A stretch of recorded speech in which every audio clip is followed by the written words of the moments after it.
আসসালামু আলাইকুম বন্ধুরা, আমি আবারও একটি নতুন ব্লগ নিয়ে হাজির হয়েছি। ভালুকা ময়মনসিংহ, এটা ছিল অরণ্য গ্রিন পার্ক। একবারে গেটের মধ্যে ছিল অত্যন্ত সুন্দর একটি লোগো, যেটা আল্লাহ মোহাম্মদ লেখা ছিল, সুন্দর ছিল।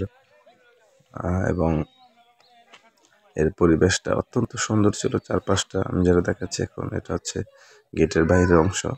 সামনের দিকে এই যেটা হচ্ছে মূল ফটক, অত্যন্ত সুন্দরভাবে সাজিয়েছে।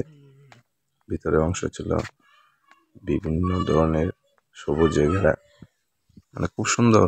ওভারঅল একটি সুন্দর পার্কের ছিল, ভিউ ছিল। প্রত্যেকটা রুট ভিন্নভাবে সাজিয়েছে, ভিন্ন রূপে। এবং কিছুক্ষণ পর পর এখানে বিল্ডিং রয়েছে। একটা রিসোর্ট প্লাস হচ্ছে পার্ক। এখানে সব ধরনের ব্যবস্থা আছে।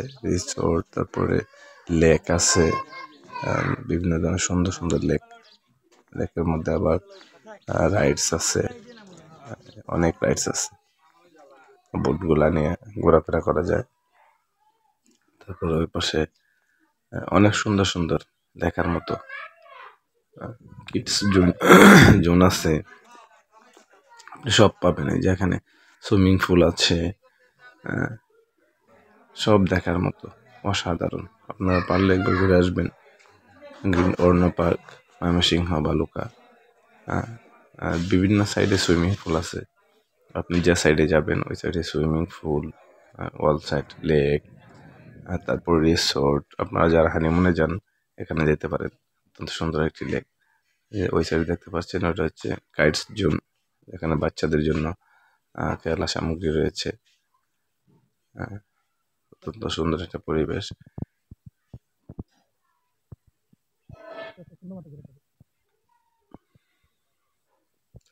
বিশেষ করে অত্যন্ত কালারফুল একটি পরিবেশ, বিভিন্ন রঙের দেয়া সাজানো।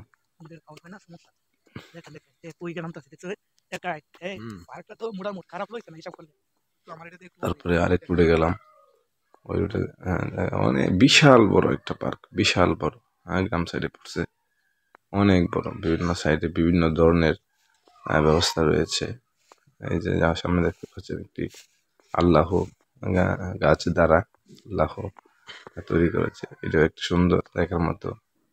একটি ঝর্ণা অবস্থান করছে, বক পাখি দিয়ে তৈরি করা, ঝিনুকের উপরে বক পাখি। তারপরে এই যে মাছগুলা অত্যন্ত সুন্দর, রঙিন মাছ। সব মিলে একটি অসাধারণ পরিবেশ। আপনার সময় পেলে বা ঘোরার ইচ্ছা থাকলে ময়মনসিংহ ভালুকাতে আসতে পারেন, ভালো লাগবে আশা করি। তো ধন্যবাদ সকলকে, ভালো থাকবেন, সুস্থ থাকবেন। আসসালামু আলাইকুম।